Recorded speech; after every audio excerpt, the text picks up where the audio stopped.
There's something deeply unsettling about Friday the 13th, isn't there? That creeping feeling that the rules we depend on might suddenly bend.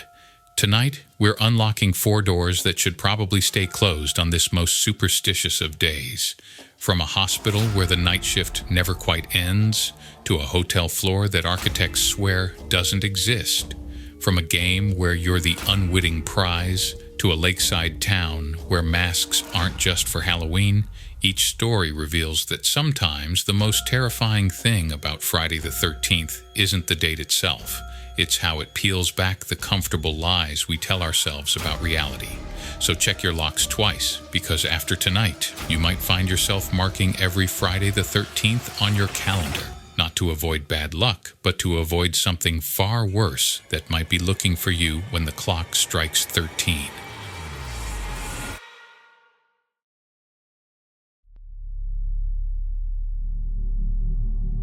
Welcome back, listeners. Tonight, I've got a particularly chilling story to share with you. This one comes to us from Megan, a registered nurse who worked the night shift at a small rural hospital. She experienced something in room 13 that made her question everything she thought she knew about life, death, and what might exist in between. Let's dive into this one. My name is Megan, and I've been a registered nurse since 2007. After getting my BSN from Ohio State. 5 years ago, I was working night shifts at Eastwood County Hospital, a small 52-bed facility, about 40 miles outside of Columbus, Ohio, the kind of place where everyone knows everyone and the same families have been coming for generations. Night shift was always my preference. I'm a natural night owl, and I liked the quieter pace, the camaraderie among the night staff, and honestly, the differential pay helped with my student loans. My typical shift ran from 7 p.m. to 7 a.m., 3 nights a week. I'd usually arrive around 6:30, grab coffee from my Contigo thermos in the staff room while catching up with Darlene, our charge nurse, and then take report from the evening shift nurses. On the nights I'm about to tell you about, I was assigned to the North Wing, which included rooms 9 through 15. I'd start my rounds right after report, checking vitals, passing evening meds, and making sure everyone was comfortable for the night. The routine was familiar, the squeak of my Dansko clogs on the linoleum, the quiet beeping of IV pumps, the glow of monitors in darkened rooms, and the particular antiseptic smell that all hospitals have.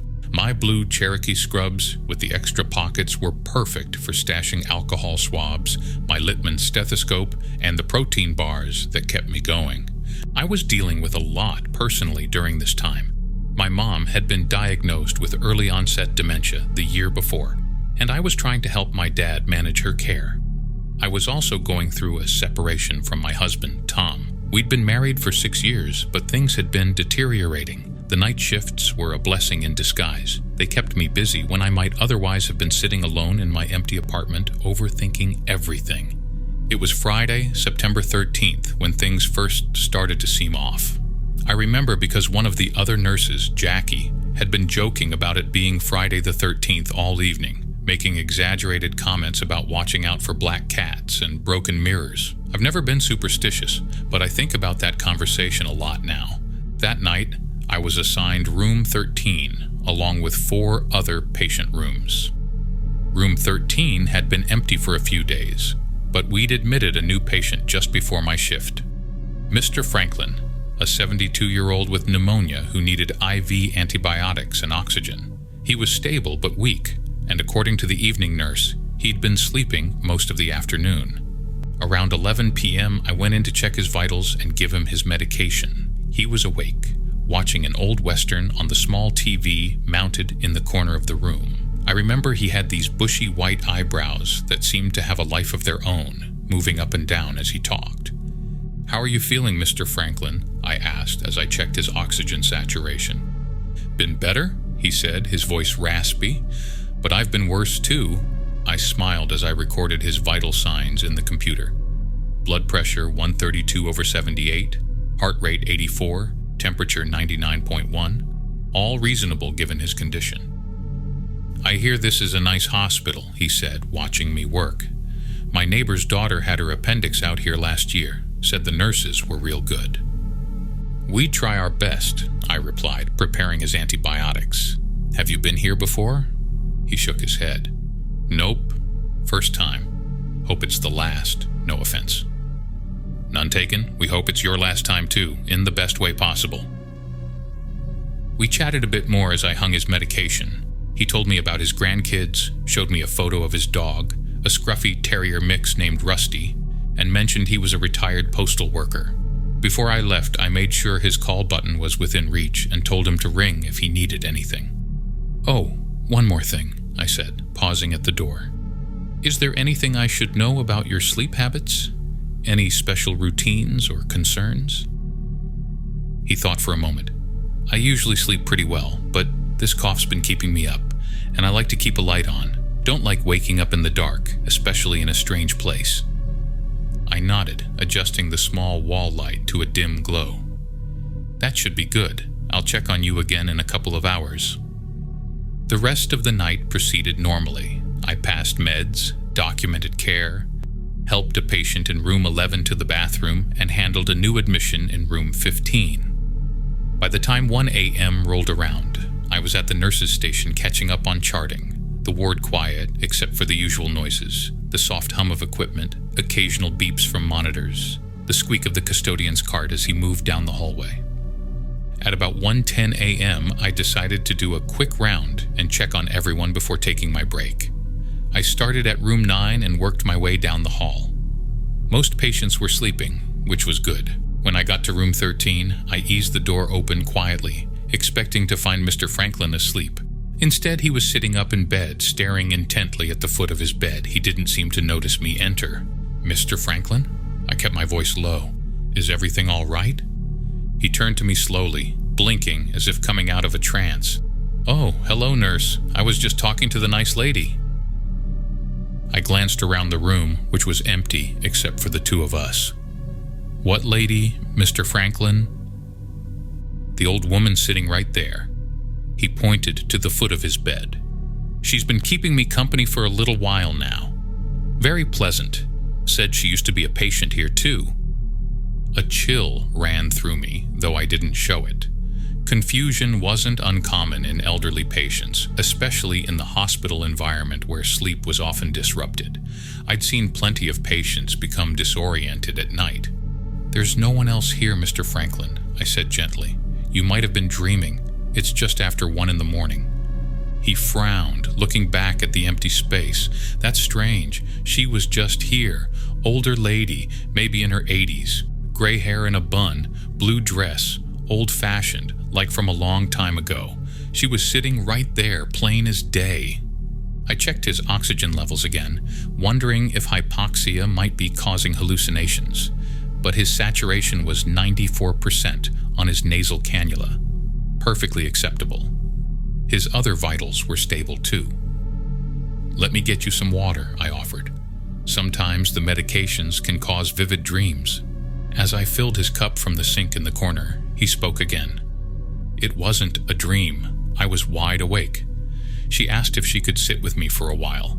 Said she likes to check on the patients in this room. "Been doing it for years," she said. That statement made the hair on the back of my neck stand up, though I couldn't exactly say why at the time. I handed him the water and made sure he was comfortable. "Try to get some rest, Mr. Franklin. I'll check on you again soon." He nodded, settling back against his pillows. She said she'd be back again, next time she visits room 13. I left his room with an unsettled feeling. Patients saying odd things at night wasn't unusual. Between medications, disrupted sleep, and being in an unfamiliar environment, it happened fairly regularly. Still, something about this particular incident bothered me. When I got back to the nurse's station, I mentioned it to Darlene, our charge nurse. She was in her 50s, with short salt and pepper hair and reading glasses that hung from a beaded chain around her neck. She'd been at Eastwood for over 25 years and had pretty much seen it all. Mr. Franklin in 13 says he had a visitor, an elderly woman who sat at the foot of his bed and talked to him. Obviously, there wasn't anyone there, but he seemed pretty convinced. Darlene looked up from her computer, her expression changing subtly. What did he say this woman looked like? I repeated Mr. Franklin's description. Elderly, gray hair in a bun, old-fashioned blue dress. Darlene was quiet for a moment, then said, "That's interesting. I've heard similar stories before." "What do you mean?" She glanced down the hallway, then lowered her voice. "Over the years, we've had a few patients in room 13 mention seeing an elderly woman at night. Always the same description. Old lady, hair in a bun, blue dress, usually around 1 a.m. I don't put much stock in ghost stories, but it's happened enough times that it's become a bit of hospital lore." I laughed nervously. "You're making that up. Is this some kind of Friday the 13th joke?" Darlene didn't smile. "I wish I was joking. Ask Dr. Reeves sometime. He's heard about it too." Dr. Reeves was the oldest physician on staff, in his mid-60s and approaching retirement. He'd been at Eastwood even longer than Darlene. "So what, room 13 is haunted?" I was skeptical, to say the least. "I didn't say that," Darlene replied. "I'm just saying it's not the first time a patient has reported something like this. Personally, I think it's a combination of medications, being sick, and the power of suggestion. This is an old building and stories get passed around." I nodded, though I wasn't entirely convinced by her explanation. "Well, Mr. Franklin seems fine otherwise. All his vitals are stable." "That's good," Darlene said, turning back to her computer. After a moment, she added, "Just keep an eye on him, okay?" The rest of that night passed without incident. Mr. Franklin slept through until morning, and when I checked on him before the end of my shift, he didn't mention the mysterious visitor again. I wrote it off as a one-time hallucination and didn't think much more about it. I was off for the next 2 nights, catching up on sleep and dealing with some paperwork related to my separation. When I returned for my shift on Monday night, Mr. Franklin was still in room 13, improving steadily on his antibiotics. I did my initial rounds, checking on all my patients, and everything seemed normal. Around midnight, I was helping a patient in room 10 when one of the nursing assistants, Tia, came to find me. "Megan, Mr. Franklin in 13 is acting weird. He keeps looking around the room and talking to someone who isn't there." I finished what I was doing and headed to room 13. When I entered, Mr. Franklin was sitting up in bed again, looking more alert than I'd seen him since his admission. He was staring at the empty chair by the window. "Mr. Franklin, are you all right?" He turned to me with a smile. "Oh, I'm fine. Just having a nice chat." "With who?" I asked, though I had a sinking feeling I knew what he was going to say. "The lady who visits. She's sitting right there." He pointed to the empty chair. "Says her name is Margaret. She was a patient here back in 1913. Isn't that something? Over 100 years ago." I felt a chill run down my spine despite the warmth of the room. "Mr. Franklin, there's no one in that chair." He looked confused. "Of course there is. She's plain as day. Margaret, can't she see you?" He paused as if listening to a response, then nodded. "She says most people can't see her, only the patients in this room, and only sometimes." I checked his vitals, which were all normal. His oxygen levels were even better than the previous night. I also checked his medication chart, wondering if he might be having a reaction to something, but there had been no changes to his regimen. "What else does Margaret say?" I asked, humoring him while I continued my assessment. "Oh, all sorts of things. She used to be a school teacher. She was a patient here when the hospital first opened. She had pneumonia too, just like me. She didn't make it though." He said this last part matter-of-factly, as if discussing the weather. "That's why she comes back to check on people in this room. She says it was room 13 back then too." The hospital had been rebuilt and renovated multiple times since its founding, but the original structure was indeed from the early 1900s. I wasn't sure about the room numbering, though. "That's quite a story, Mr. Franklin. Are you feeling okay otherwise? Any trouble breathing?" "I feel better tonight, actually. Margaret says that's a good sign." I nodded slowly. "Well, try to get some rest. It's late." As I turned to leave, he called out, "She's gone now. She never stays long. Just a few minutes around this time of night." I looked back at the now empty chair. "What time did you say it was when she came?" He glanced at the clock on the wall. About 1:15, same time as before. It was exactly 1:18 a.m. Back at the nurse's station, I found myself opening the hospital's electronic medical record system and searching for information about the history of room 13. There wasn't much in the digital records, which only went back about 15 years. Then I remembered the old storage room down in the basement where some of the hospital's physical archives were kept. During my break, I went down there, using my ID badge to access the room. It was dusty and rarely visited, filled with filing cabinets and boxes of old records. Most of the really old documents had probably been discarded years ago, but there was a section of historical materials related to the hospital itself, old photographs, newspaper clippings, and administrative records that someone had thought worth preserving. After about 20 minutes of searching, I found a leather-bound album containing newspaper articles about the hospital from its early years. I carefully turned the brittle pages until I came across an article from 1913 announcing the opening of Eastwood County Hospital. There was a grainy photograph showing the original building and some of the first staff members. I was about to close the album when another headline caught my eye. Local school teacher succumbs to illness at county hospital. The article was dated November 1913, and though parts were faded and difficult to read, I could make out most of it. Miss Margaret Holloway, beloved teacher at Eastwood Grammar School, passed away yesterday at the county hospital after a prolonged battle with pneumonia. Miss Holloway, 82, had taught generations of Eastwood children during her 50 years of service before retiring in 1910. She was the 13th patient admitted to the new hospital and the first to pass away in the facility. Funeral services will be held. The 13th patient. Something about that detail made my stomach tighten. I searched through more of the materials but couldn't find any photographs of Margaret Holloway or additional information about her. Eventually, I had to return to my shift, but I couldn't stop thinking about what I'd found. The next night, I was assigned to different patients, but I made a point to walk by room 13 around 1 a.m. Mr. Franklin was asleep, his monitors showing normal readings. Nothing out of the ordinary happened that night, and I started to think I was letting my imagination run wild. 2 days later, Mr. Franklin was discharged, his pneumonia having responded well to treatment. Room 13 remained empty for almost a week afterward. When we finally got a new patient in that room, Mrs. Chen, an elderly woman recovering from gallbladder surgery, I found myself paying special attention during my rounds. For 2 nights, nothing unusual occurred. Mrs. Chen was a quiet patient who mostly slept through the night. On the 3rd night, however, things changed. I was at the nurse's station around 1 a.m. when the call light for room 13 came on. I answered it, and Mrs. Chen's voice came through, sounding confused.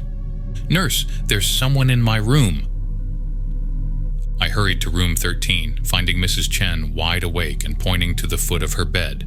She was sitting right there watching me. She just disappeared when I pressed the call button. My pulse quickened. "Can you describe who you saw?"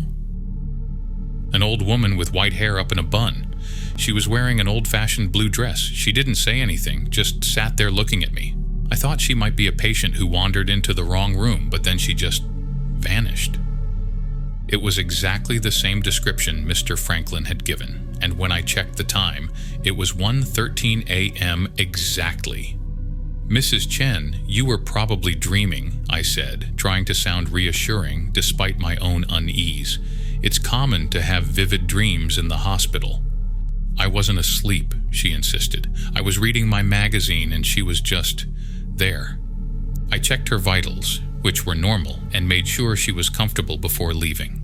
As I walked back to the nurse's station, I felt a distinct chill in the hallway, despite the hospital's typically overheated environment. The fluorescent lights above room 13 flickered briefly, something I'd never noticed before.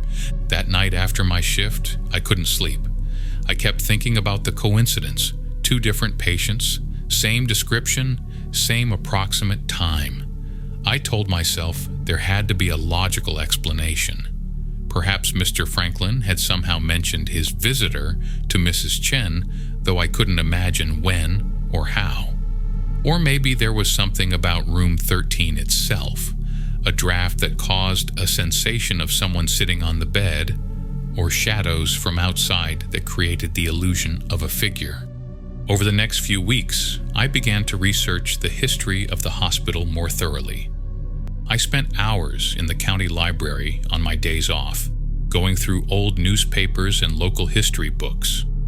I discovered that Margaret Holloway had indeed been a patient at Eastwood when it first opened, admitted with pneumonia in October 1913. She died on Friday, November 13th, 1913, exactly 100 years before Mr. Franklin's first sighting. I also found an old floor plan of the original hospital building. Despite numerous renovations over the century, the location of Room 13 had remained essentially the same. It was one of the few areas of the hospital that still occupied the same physical space it had in 1913. As my research deepened, I discovered something else, a pattern I hadn't noticed before. I began looking through more recent hospital records, focusing on patients who had stayed in Room 13. Over the past 20 years, there had been 6 documented cases of patients reporting seeing an elderly woman in their room at night. All of the reports shared similar details. The woman had gray or white hair in a bun, wore a blue dress, and appeared around 1 a.m. But what truly chilled me was another pattern I began to notice. Of those 6 patients who reported seeing the visitor, 4 had experienced sudden, unexpected deterioration in their condition within 24 hours of the sighting. 2 had died despite having been stable before the incident. I tried to rationalize this. The patients who saw the visitor were already sick or injured. That's why they were in the hospital. Complications happen. People sometimes take turns for the worse without warning. It could all be coincidence. But deep down, a growing part of me wasn't convinced. Around this time, Mrs. Chen was discharged, and Room 13 received a new patient, Mr. Delaney, a middle-aged man recovering from a minor stroke. His condition was stable, and he was expected to be transferred to a rehabilitation facility within a few days. On my first night caring for him, everything was routine. He was alert, oriented, and in good spirits despite his situation. I completed my usual rounds without incident, and by midnight, most of the patients on the floor were asleep. At 1:05 a.m., I was updating some charts when I felt a sudden drop in temperature. The air around the nurses' station became noticeably cooler, almost cold, unusual for a hospital that typically ran warm. I looked up to see if someone had opened an exterior door, but the hallway was empty. Then I noticed the lights outside Room 13 flickering again. A crawling sensation moved up my spine as I watched the fluorescent bulbs pulsate, growing dimmer, then brighter, in an irregular rhythm. I stood up, intending to check on Mr. Delaney. When his call light came on, I answered immediately. "Nurse?" His voice sounded strained. "Could you come here, please?" I hurried to Room 13, pushing the door open to find Mr. Delaney sitting up in bed, his face pale. He wasn't looking at me, but at the foot of his bed. "Mr. Delaney, what's wrong?" He turned to me slowly. "There's a woman here. She's sitting right there. Can't you see her?" The room felt unnaturally cold. I could see my breath forming small clouds when I exhaled. "There's no one here, Mr. Delaney, just you and me." "She's right there," he insisted, pointing. "Old lady, white hair, blue dress, she's smiling at me." My heart was pounding now. What is she doing? "Just sitting, watching." He paused, then added, "Now she's asking if she can hold my hand. Says she wants to check my pulse." I felt frozen in place, unable to move closer to the bed or retreat to the door. "Don't," I started to say, but Mr. Delaney was already extending his hand toward the empty space at the foot of his bed. "She's cold," he murmured. "Her hand is so cold." At that moment, the lights in the room flickered violently, then went out completely, plunging us into darkness. The monitoring equipment beeped loudly once, then fell silent. Even the small emergency light by the door failed to activate. In the pitch blackness, I heard Mr. Delaney gasp, then nothing. "Mr. Delaney?" I called out, fumbling for my phone to use as a flashlight. "Mr. Delaney, are you okay?" I activated the light on my phone, illuminating the room with a harsh blue-white glow. Mr. Delaney was lying back against his pillows, eyes open and fixed on the ceiling, his expression frozen in shock. His His hand was extended out over the edge of the bed, reaching toward nothing. I rushed to his side, immediately checking for a pulse. There was none. His skin was ice cold to the touch, much colder than could be explained by the temperature of the room or the brief time since I'd last checked on him. I hit the emergency call button and started CPR, going through the motions I'd performed countless times in my career. The lights came back on as other staff rushed in. We worked on Mr. Delaney for over 20 minutes, but he never responded. He was pronounced dead at 1:47 a.m. The official cause was listed as a second massive stroke, a tragic but not entirely unexpected complication given his condition. No one questioned it, except for me. I couldn't stop thinking about what he'd said just before the lights went out. She's asking if she can hold my hand. She wants to check my pulse. And then, her hand is so cold. In the days that followed, I was a mess.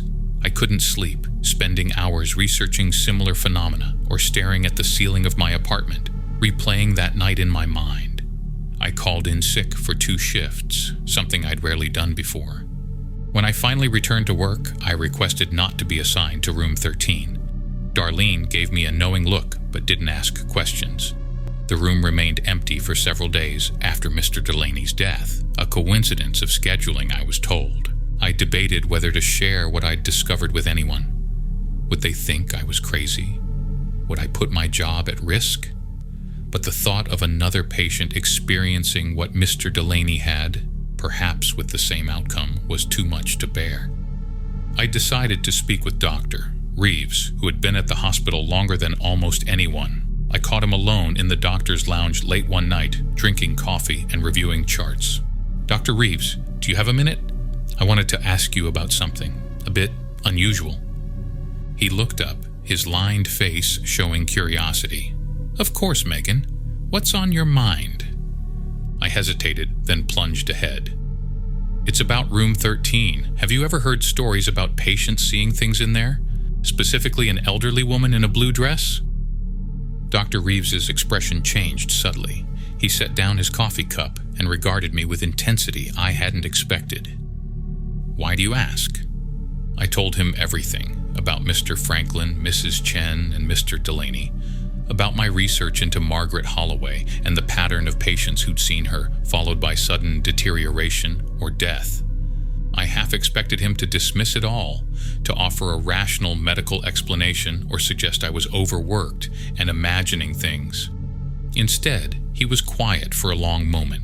Then he said, "I've worked at this hospital for nearly 40 years, Megan. In that time, I've heard the stories about room 13 more times than I can count. I've had patients describe the same visitor you're talking about. I've seen the pattern you've identified." My mouth went dry. Why hasn't anything been done about it? He sighed deeply.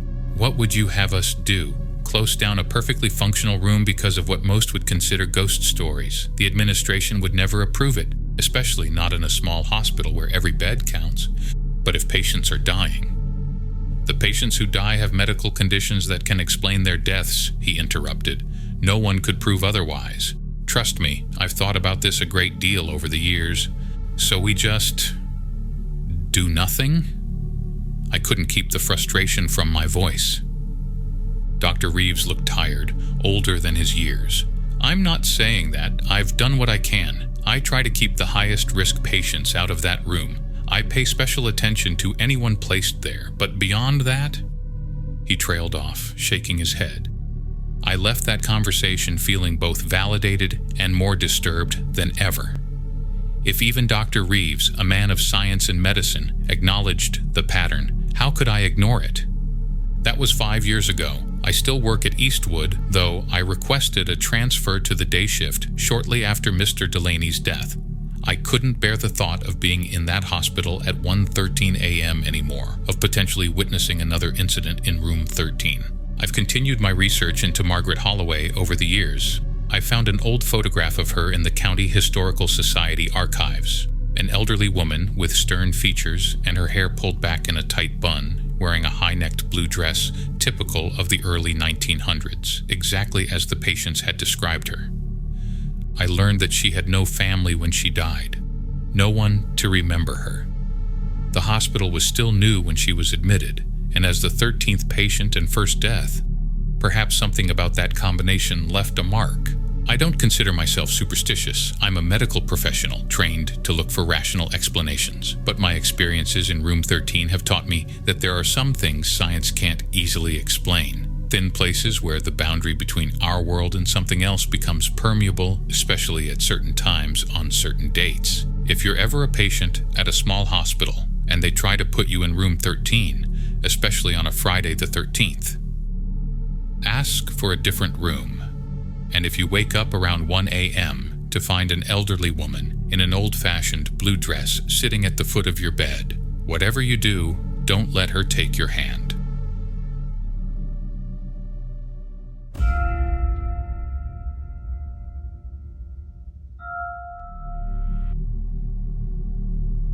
I've been thinking about how to tell this story for months now. Part of me hopes that putting these words down might help me process what happened, but I'm not optimistic. The therapist I've been seeing, Dr. Kessler, nice woman, smells like lavender, and keeps a jar of butterscotch candies on her desk, says writing about trauma can be healing. I'm not sure there's healing from this, but I'll try. My name is Marcus Delgado. I'm 28, work in digital marketing for a mid-sized agency in Chicago, and until 4 months ago, I ran a moderately successful urban exploration channel called Forgotten Chicago. Nothing huge, about 34,000 subscribers, but enough that I'd occasionally get recognized at coffee shops by fellow urbex enthusiasts. The channel started as a hobby during my senior year at Columbia College, where I studied photography and digital media. I grew up in Pilsen with my mom and grandmother after Dad left when I was 6. That childhood in a rapidly gentrifying neighborhood gave me a fascination with changing urban landscapes, the stories buildings tell when they're abandoned or transformed. My content followed a simple formula: historical research, careful exploration, beautiful cinematography, and respectful documentation. No vandalism, no theft, no clickbait. Just me, my Canon EOS R5, and forgotten pieces of Chicago's architectural history. That approach earned me a dedicated following and occasional sponsorships from camera gear companies and outdoor apparel brands. North Face even sent me their limited edition Urban Explorer backpack last year. Water-resistant, reinforced seams with specialized compartments for camera equipment. I was wearing it that night. What happened at the Harrington Hotel changed everything. I haven't posted since. My subscribers have been messaging, commenting, asking if I'm okay. I don't know how to respond. It started with a direct message from @UrbanLegendHunter13, a follower who'd been engaging with my content for about 6 months. Their message was simple: have you ever tried accessing the 13th floor of the Harrington Hotel? I have information that could make for your most viewed video ever.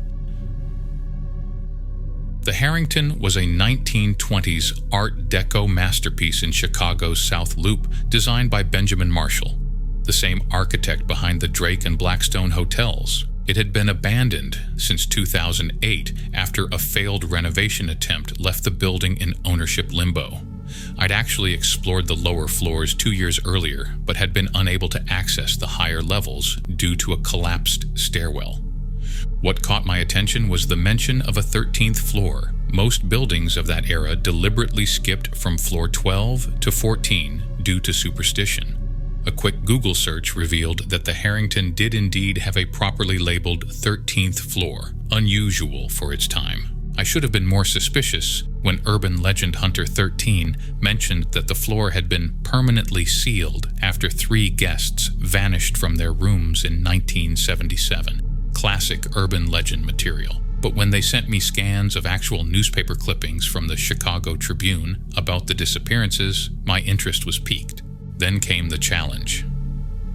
The hotel's security is lightest on Friday the 13th because the night guard is superstitious and always calls in sick. This May 13th would be perfect. Imagine the views on a Friday the 13th special episode. My best friend Alicia, she's been my emergency contact since college, lives in the apartment below mine with her girlfriend Tasha and their 3-legged rescue cat Percy, warned me it was a trap. "This is how horror movies start, Marcus," she told me over coffee at Intelligentsia. "Next, you'll be telling me there's a cash prize if you stay the whole night." I laughed it off. "It's just a marketing angle. My viewers will love the Friday the 13th connection."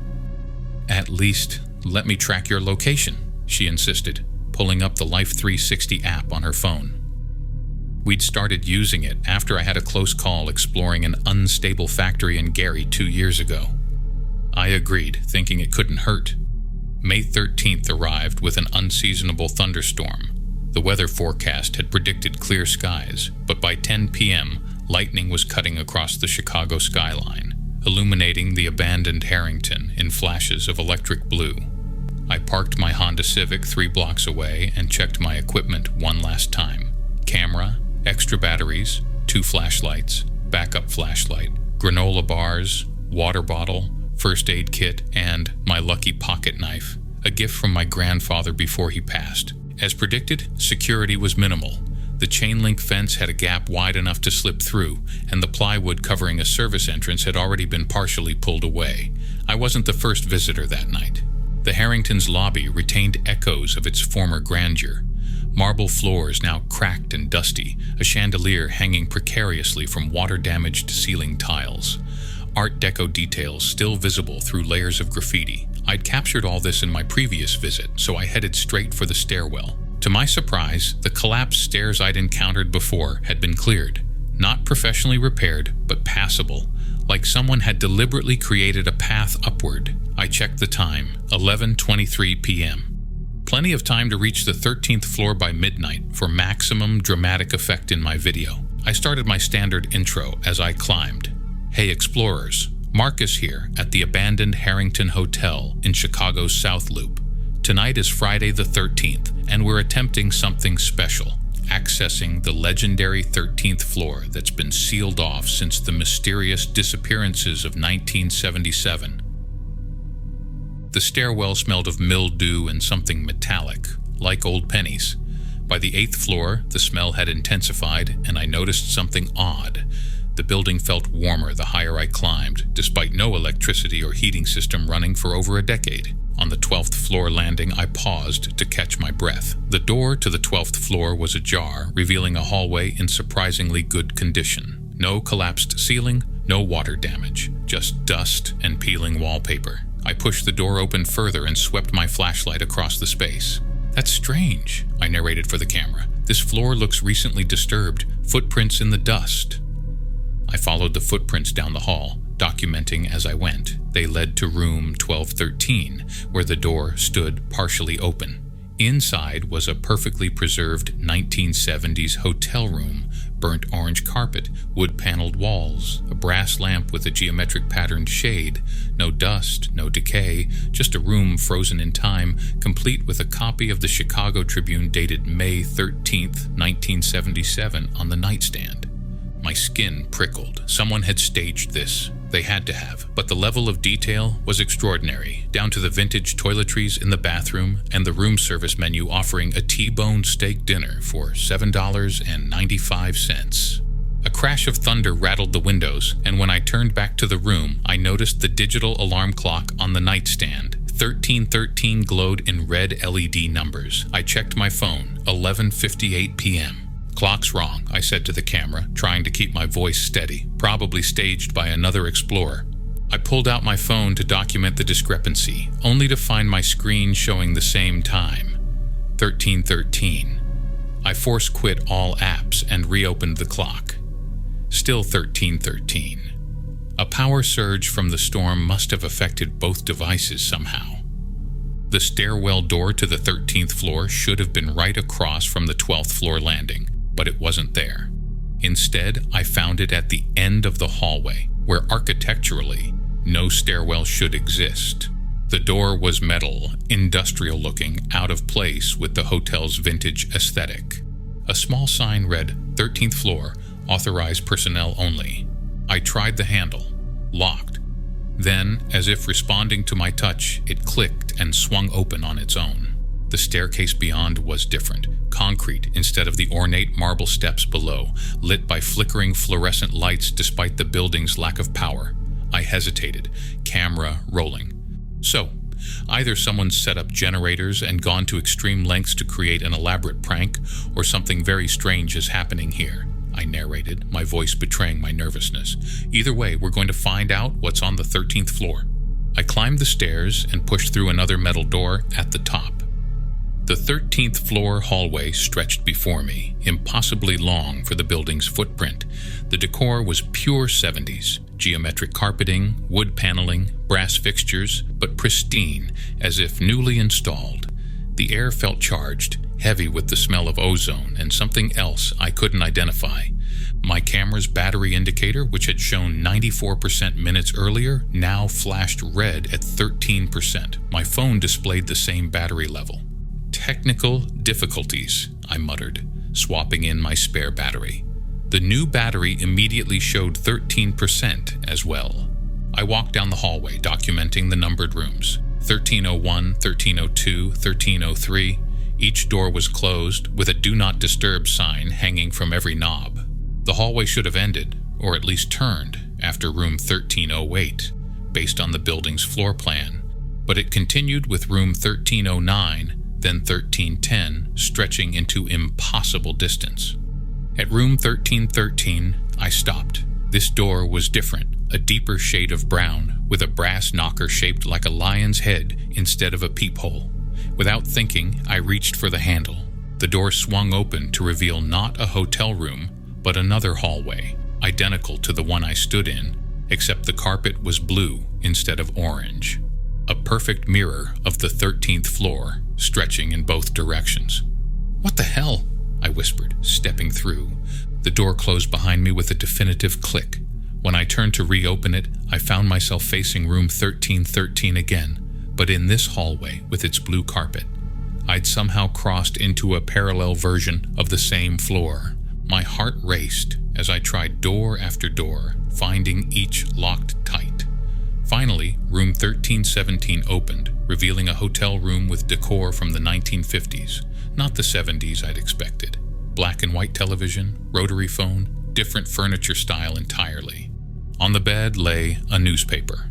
Chicago Tribune, Friday, February 13th, 1953.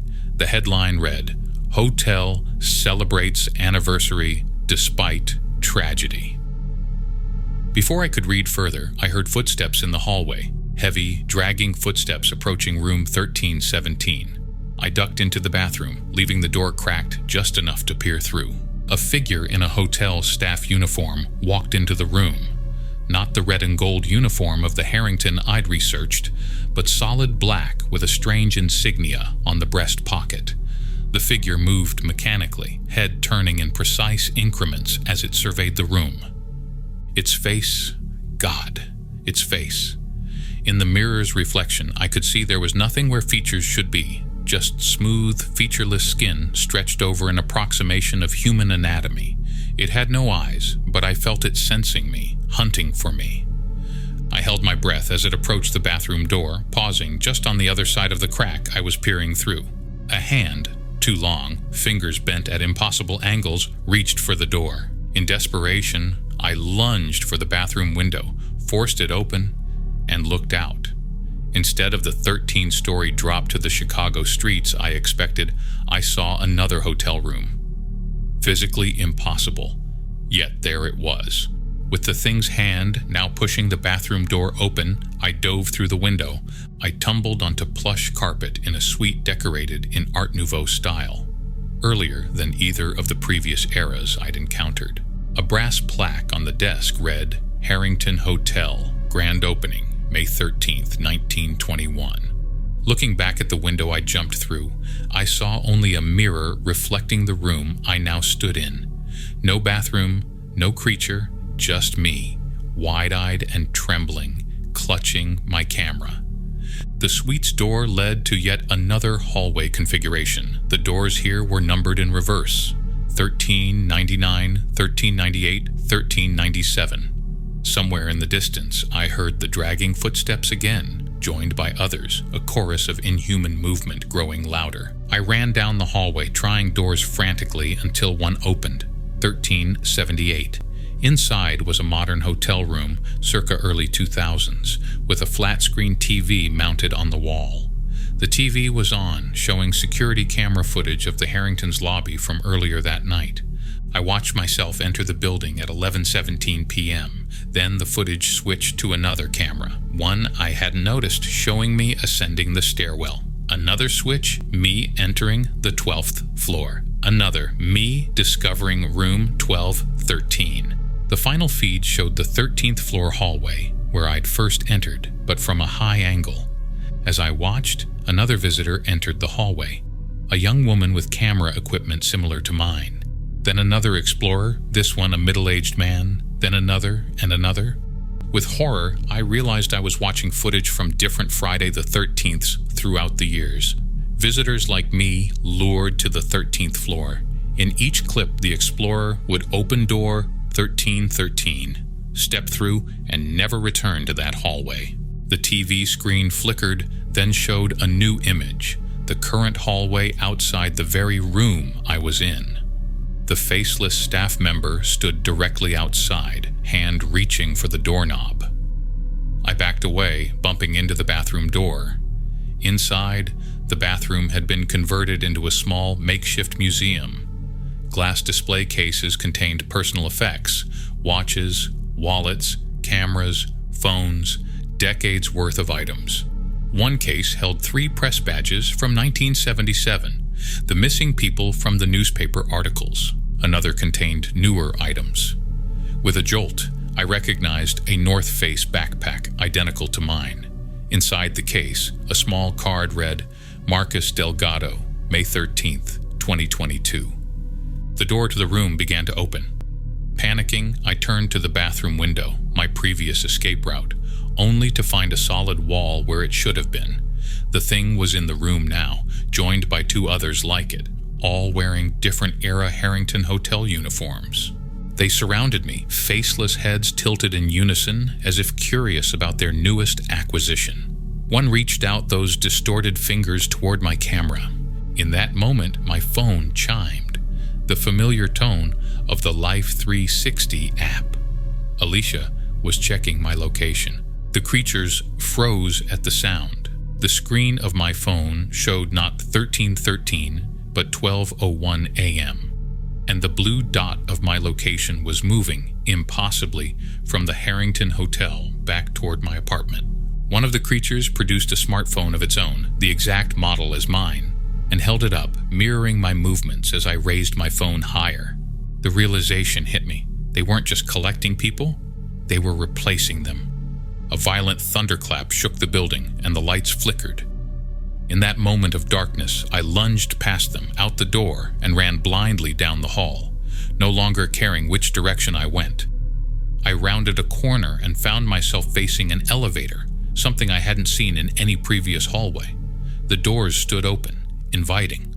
With the sound of dragging footsteps closing in, I dove inside and hammered the lobby button. The elevator began to descend, 13, 12, 11. The numbers ticked down normally until floor 7, when the elevator shuddered to a stop, the lights flickered, and the digital display read 13 again. When the doors opened, I was looking at the original 13th floor hallway where I'd started. At the far end stood a figure, me, or something wearing my face, holding my camera, filming exactly as I had been earlier. The elevator doors began to close. I jammed my hand between them, forcing them open, and ran in the opposite direction from my doppelganger. I found a service stairwell hidden behind an unmarked door and descended as fast as I could, taking the steps 3 at a time. The stairwell kept going far beyond 13 floors, spiraling down into darkness. I lost count after 30, my legs burning, lungs screaming for air. Just when I thought I couldn't go any further, I burst through a door and found myself in the Harrington's basement. Normal, decrepit, abandoned. Exactly as it should be. I navigated through storage rooms and maintenance areas until I found an emergency exit leading to an alley. The storm had passed. Dawn was breaking over Chicago. My phone showed 5:47 a.m., May 14th, and dozens of missed calls and texts from Alicia. I ran all the way to my car, looking back constantly, certain I was being followed. When I finally reached home, Alicia was waiting in the lobby of our building. She hugged me, then stepped back, studying my face. "Are you okay? Life 360 showed you all over the place last night. The hotel, then your apartment, then the hotel again. I came over, and you weren't here." I stared at her, ice forming in my stomach. "I never came back to the apartment." She pulled out her phone, showing me the app. "Yes, you did. You were here from midnight until about 4 a.m., then went back to the hotel. Look." The location history showed exactly what she described. While I was trapped on the 13th floor, something else, something wearing my face, had returned to my apartment. I checked my camera, desperate for evidence. Every photo, every video from inside the Harrington was corrupted. Just static and digital artifacts. Except one clear image, my reflection in the bathroom mirror of room 1378, except it wasn't quite me. The eyes were wrong, flat, empty. I haven't been back to the Harrington. I changed the locks on my apartment, but it doesn't matter. Sometimes I catch glimpses of myself in reflective surfaces, windows, computer screens, the polished metal of the train, and for a split second, my expression is all wrong, my movement slightly off. Alicia says I've changed since that night. More distant, she says. Less animated when I talk. She blames trauma, suggests more therapy sessions with Dr. Kessler.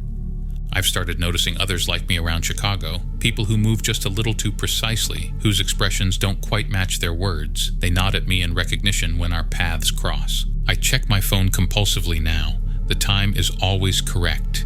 The battery never shows 13% anymore. But sometimes, just for a moment when I first wake it up, I catch a glimpse of those red digits. 1313. I don't know if I escaped that night, or if something else returned in my place. I don't know if I'm still me.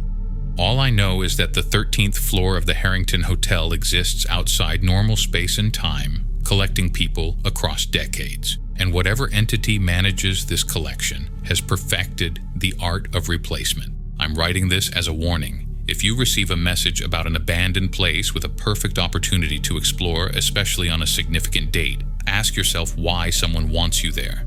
And if you're reading this because you found my channel and wondered why I disappeared, know that whatever is posting new content under my name, it isn't me. At least I don't think it is. Though lately, I'm finding it harder to remember what being Marcus Delgado felt like before that night.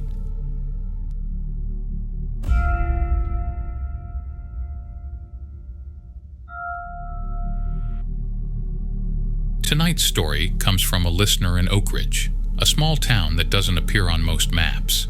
They've asked to remain anonymous, so we changed their name. They wanted to share their experience from last October. As always, we can't verify the authenticity of listener submissions, but I will say this one.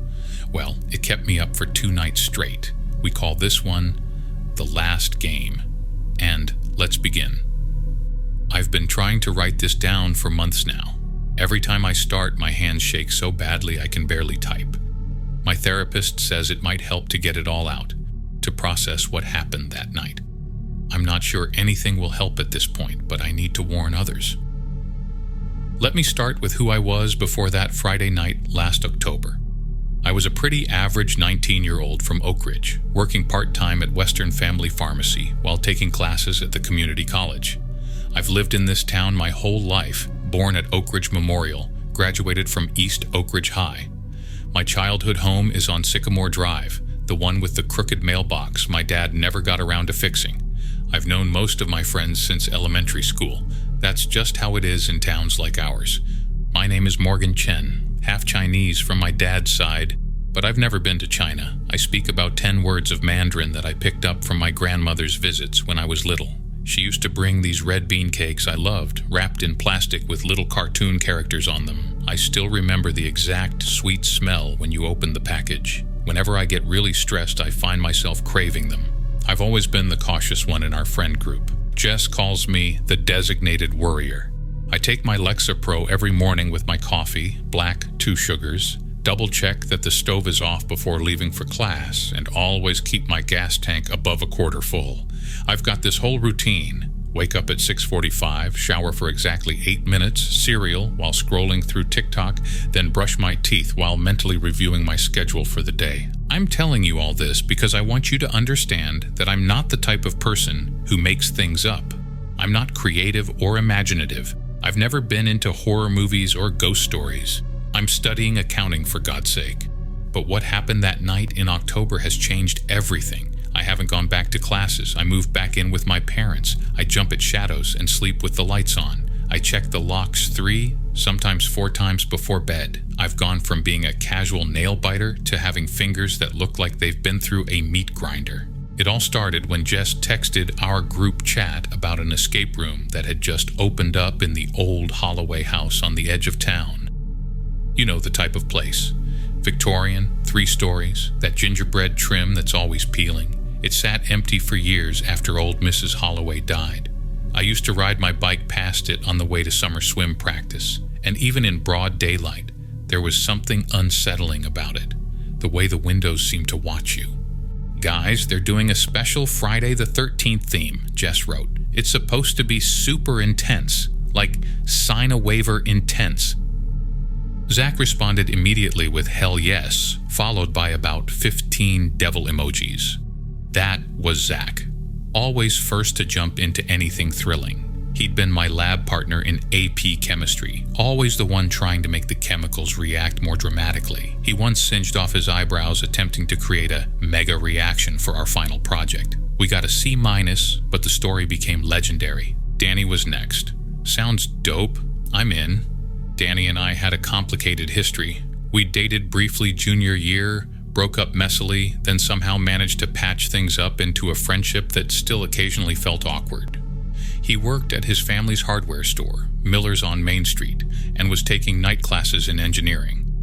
Always had sawdust in the creases of his hands, no matter how much he washed them. "Count me in too," wrote Ava. She was the newest addition to our group, having moved to Oak Ridge only 2 years ago when her mom got a job at the hospital. Ava was studying psychology and constantly analyzing all of us in a way that was both annoying and occasionally insightful. She had this habit of twirling her hair when she was thinking hard about something, creating these little knots she'd have to untangle later. Everyone was looking at me now. I could feel it through the phone. "I don't know, guys," I texted back. "Escape rooms aren't really my thing." The truth was, I hated feeling trapped.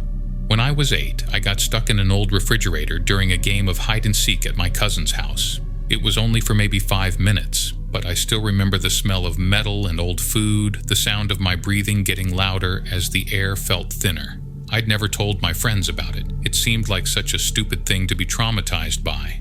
"Come on," Jess replied. "It'll be fun. Plus, we need your brain. You're the puzzle master." That wasn't true. I was decent at Sudoku, but that was about it. Still, I felt that familiar pressure, the fear of being left out, of being the boring one. "Fine," I typed, "but I'm not doing any of the scary parts." Jess sent back a string of celebratory emojis, and just like that, my fate was sealed. The Holloway house looked different that night. It had been fixed up for the escape room business. The exterior freshly painted a deep navy blue with white trim. A new sign hung from one of the porch columns. "Holloway House Escapes," in elegant gold lettering. But underneath the fresh paint, it was still the same house that had given me chills as a kid. We parked in the gravel lot beside it. The crunch under our shoes sounded too loud in the quiet night. It was unseasonably cold for October, and I could see my breath forming little clouds as we walked up to the porch.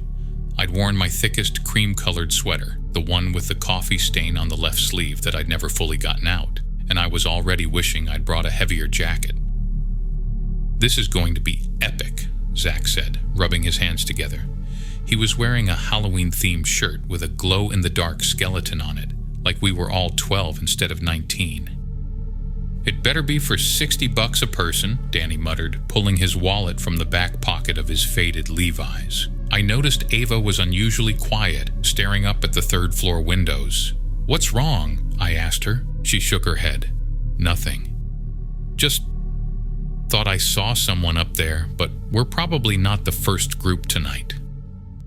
Jess pushed open the front door and a small bell chimed. The entryway was dimly lit, with vintage-looking wall sconces that cast long shadows across antique furniture. It smelled like furniture polish and something else I couldn't place, something earthy and old. A woman sat behind a polished desk, tapping away at a laptop. She looked up and smiled, but it didn't reach her eyes. "Welcome to Holloway House Escapes. You must be the 9 p.m. reservation." Jess stepped forward. "That's us. Reservation under Jessica Warner." The woman nodded and slid a tablet across the desk. "I'll need each of you to sign the waiver. Standard stuff. You won't damage the property. You won't sue us if you get scared, etc." We each signed, though I noticed the waiver was unusually long. I'm embarrassed to admit I didn't read it fully, just skimmed and scribbled my signature with my finger, like I always do with those things. "Perfect," the woman said, taking back the tablet. "The game master will be with you shortly." As if on cue, a door to our right opened, and a man stepped out. He was tall and thin, wearing an impeccably tailored black suit. His hair was dark with distinguished streaks of silver at the temples, and he wore small, round glasses that reflected the light in a way that made it difficult to see his eyes clearly. According to his silver name badge, his name was Marcus. "Good evening," he said, his voice deeper than I expected, with an accent I couldn't quite place. "Welcome to the last game." I thought this was called Friday the 13th Nightmare or something, Danny whispered to Jess, who shrugged. "The last game is the experience you've selected," Marcus continued, as if he'd heard Danny perfectly. "A special offering we only run on Friday the 13th. You're quite fortunate. We only accept one group per occurrence." There was something unnerving about the way he spoke, like each word was carefully selected and placed. I felt a chill that had nothing to do with the temperature. "The rules are simple," Marcus said. "You will have until midnight to escape the house. Throughout your journey, you will encounter puzzles and challenges that will test not only your intellect, but also your courage and integrity." He paused, scanning each of our faces, his gaze lingering on mine a moment longer than the others. I shifted uncomfortably, suddenly very conscious of the quickening of my pulse. "You may use any resources you find within the rooms. Some doors will be locked, others merely require the courage to open them. You may not use your phones. They will not work within these walls regardless." "No service?" Zach asked, already pulling out his iPhone to check. "No, anything," Marcus replied with a thin smile. "Now please surrender your devices and any other electronics." We hesitantly placed our phones in a wooden box he presented. Mine was a cracked iPhone 11 in a blue case with my student ID and debit card tucked inside. I felt a strange reluctance letting it go, like I was giving up my last connection to the outside world. "One final note," Marcus said, closing the box with a decisive click. "The house knows what you've done. All of you. It remembers, even if you've tried to forget." Ava laughed nervously. "That's, a very effective intro. Really sets the mood." Marcus didn't smile. "It's not an introduction, Ms. Reynolds. It's a warning." How did he know Ava's last name? I looked at her, but she seemed too unsettled to have noticed. "Your time begins now," Marcus said, opening a heavy wooden door that led deeper into the house. "Good luck. You'll need it." We filed through the door, which closed behind us with a solid thunk. We found ourselves in what appeared to be a library, walls lined with bookshelves, a massive oak desk in the center. The only light came from an ornate stained glass lamp on the desk.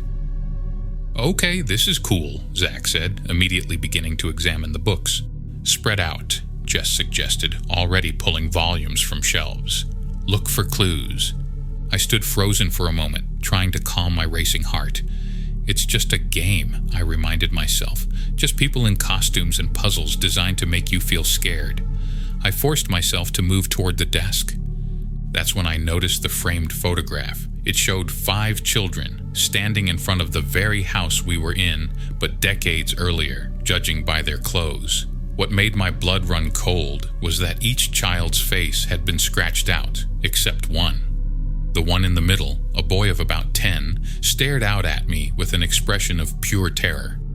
I picked up the photo, hands trembling slightly, and turned it over. On the back, in faded handwriting, "Only Morgan survived." My name. My name was on the back of a decades-old photograph in a house I'd never entered until tonight. "Guys," I said, my voice barely audible. I cleared my throat and tried again. "Guys, I think we should leave." "We just got here," Danny said, not looking up from the book he was examining. "No, seriously." I walked over and showed them the photograph. "This has my name on it." Jess took it from me and frowned. "Weird coincidence. Morgan's not that uncommon." "They probably researched us before we came," Ava suggested. "Part of the personalization. Pretty clever, actually." I wanted to believe them, but something felt deeply wrong. How would they know which room we'd go to first? How would they know I'd be the one to find this? "It's probably in every room," Zach said dismissively. "Hey, I think I found something." He was holding a small key he'd discovered inside a hollowed-out book. The conversation moved on as we tried to figure out what the key might open. I reluctantly joined in the search, but kept the photograph in my pocket. As we worked through puzzles to unlock the next room, I tried to convince myself my friends were right. Just a coincidence or a well-researched scare tactic? The next room was designed like an old-fashioned classroom, complete with wooden desks in rows and a chalkboard. On the board was written, "Detention, list your sins." 5 pieces of chalk sat in the tray below. Zach grabbed one and wrote, "Being too awesome," with a snicker. "I think we're supposed to write something we feel guilty about," Ava said thoughtfully. "That's the whole integrity part the game master mentioned." "This is stupid," Danny muttered, but he took a piece of chalk anyway. I hesitated, staring at the chalk in my hand. My mind immediately went to that day with Becky Simmons in 7th grade. The day I've tried so hard to forget. Slowly, almost against my will, I wrote, "I let her fall." The words stared back at me, stark white against the black board. I hadn't told anyone about what happened that day at the quarry. How Becky and I had climbed too high on the rocks, even though we knew we weren't supposed to be there at all. How she had slipped, reaching for my hand. How I had hesitated, just for a second, because I was scared I'd fall too. That second of hesitation had cost Becky 6 weeks in a cast and a permanent limp. I looked over at what my friends had written. "Zach, I cheated on my girlfriend." Jess, "I stole from my mother." Danny, "I saw the accident and drove away." Ava, "I left her alone knowing what would happen." These weren't silly confessions. These were real, dark secrets, things none of us had ever talked about. As soon as the last person wrote their confession, the chalk in my hand grew hot. I dropped it with a yelp. All 5 pieces began to crumble, turning to dust that swirled up into the air, forming momentary patterns before settling on the floor. A click sounded, and a previously hidden door swung open. "What the hell was that?" Danny whispered. No one answered as we moved toward the newly revealed passage. The next room was stranger still. A perfect replica of East Oak Ridge High's locker room, where both Zach and Danny had played basketball. But this version was subtly wrong. The lockers rusted in places, the benches splintered and worn beyond what I remembered. "Okay, this is getting weird," Jess said, voicing what we were all thinking. "How did they build this? It's exactly like our school." On one of the benches lay a varsity jacket, Zach's varsity jacket, with his number 23 and name across the back. The real one was hanging in his bedroom closet. I'd seen it there just last week. "This isn't funny," Zach said, his usual bravado cracking. "How did they get this?" "It's not yours," Ava said, examining it. "It just looks like it. It's a prop." But when she turned it over, there was a brown stain on the sleeve that we all recognized. Zach had spilled Dr. Pepper on it during the championship celebration junior year. He'd been devastated. His mom had spent over $100 on that jacket. "I want to leave," I said again, more firmly this time. "This isn't normal." "We can't," Danny said, pointing to the door we'd come through. It had vanished, replaced by a solid wall of lockers. My breath caught in my throat. The trapped feeling I dreaded began to crawl up my spine. "There has to be another way out," Jess said, trying to sound calm. "That's the whole point of an escape room, right? To find the exit?" We searched the locker room, our movements becoming more frantic. Eventually, Ava discovered that one of the shower knobs, when turned in a specific sequence, caused a panel in the wall to slide open. As we moved deeper into the house, each room became more personal, more impossible, a replica of Jess's bedroom, down to the chip in her dresser mirror and the specific arrangement of photos on her bulletin board. A mock-up of the exact stretch of road where Danny had apparently witnessed or been involved in some kind of accident. The quarry where Becky had fallen, complete with the exact rock formation I remembered, though I'd never told anyone exactly where it had happened. In each room, we found items that couldn't possibly be there. Ava's childhood diary, still locked with the tiny key she'd lost when she was 11. A dented fender that made Danny turn white as a sheet when he saw it. My old friendship bracelet that Becky had made for me, the one I'd thrown into the quarry lake after the accident. By the time we reached the 5th room, we were all shaking. No one was pretending this was just an elaborate game anymore. "How much longer?" Jess asked, checking her watch. "It's 11:30. We've been here for hours." 30 minutes until midnight, Danny said, "until the game ends." "If it ends," Zach muttered. The next door led us to a circular room with 5 doors, each marked with one of our names. Above them hung an old-fashioned clock showing 11:35. "I guess we're supposed to go through our own doors," Ava said, her voice tight with fear. "No way," I said immediately. "We need to stay together." "I don't think we have a choice," Danny said, pointing to the ceiling. I looked up and saw that a black substance was beginning to seep through, droplets falling faster by the second. It smelled metallic, like blood, but thicker, darker. "Let's just try the doors," Jess suggested, moving toward hers. One by one, my friends disappeared through their designated doors. I stood alone in the center of the room, the black liquid now pooling around my feet. My door remained, just my door. The minute hand on the clock moved to 11:45. I couldn't breathe. The walls seemed to be closing in. This was worse than the refrigerator, worse than anything I'd ever experienced. I was paralyzed with fear. The black substance was at my ankles now, thick and cold.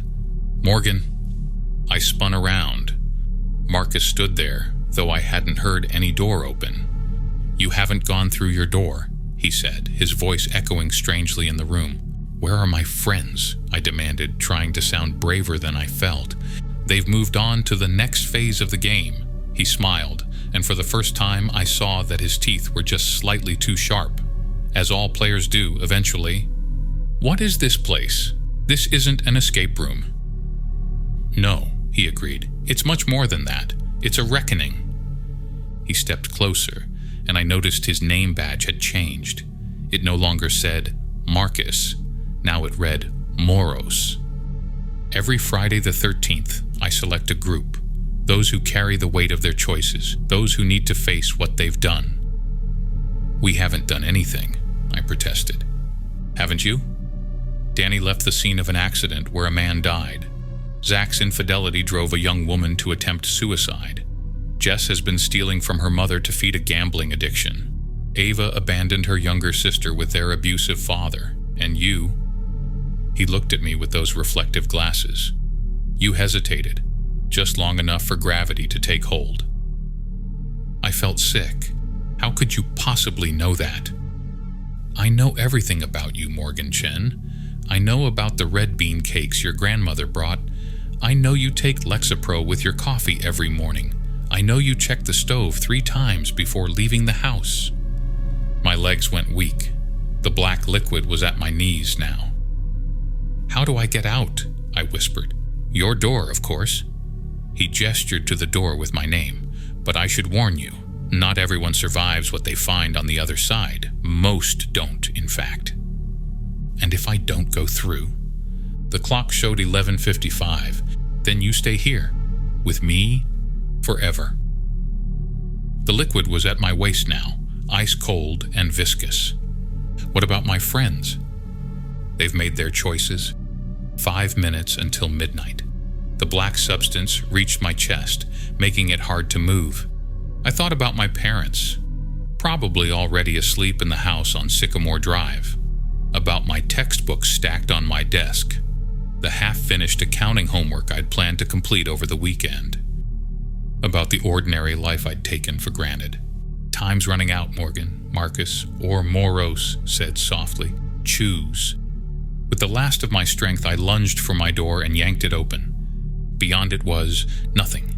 A void, the absence of everything. The clock struck midnight. I turned back to look at Marcus one last time. He was different now, taller, his suit seeming to blend into the shadows around him, his glasses gone to reveal eyes like black holes. Congratulations, Morgan, he said. You're the first to choose correctly in a very long time. What does that mean? I gasped, the black liquid now at my neck. It means you get to leave, but I keep a piece of you. That's how the game works. He reached out and touched my chest, right over my heart. I felt a searing pain, like my insides were being hollowed out. What did you take? I managed to ask as the pain subsided. His smile widened inhumanly. Your fear, the thing that made you hesitate that day at the quarry. You won't need it anymore. Then everything went black. I woke up on the gravel driveway in front of the Holloway house. The morning sun beating down on my face. The house looked abandoned again, paint peeling, windows dark and empty. I staggered to my feet and frantically called each of my friends. None answered. I went to their homes. None had returned. I told the police everything. They searched the house but found nothing, just empty rooms filled with dust and debris. No sign that it had ever been an escape room or anything other than an abandoned building. They took my statement, but I could see in their eyes that they thought I was crazy, or worse, involved in my friends' disappearances. It's been 4 months now. No trace of Jess, Zach, Danny, or Ava has ever been found. Their families are destroyed. The town is haunted by their absence. And me? I'm different. I feel empty. Not sad or scared, just hollow. I don't take Lexapro anymore. I don't check the stove before leaving. I don't worry about anything. But sometimes I catch a glimpse of my reflection and don't recognize the person staring back. And sometimes, late at night, I feel a pull toward the Holloway house, like something there is calling me back. The next Friday, the 13th, is in August. I know I should stay away, but I find myself wondering who Marcus will choose next. And if, somehow, I might find my friends on the other side of their doors. Because the strangest thing, I'm not afraid anymore, not of anything, and that terrifies what little remains of who I used to be. If you visited an escape room in a town called Oak Ridge, or know anything about Holloway House escapes, please contact us. And if you receive an invitation to The Last Game on a Friday the 13th, run. Run as far and as fast as you can. Some games aren't meant to be played.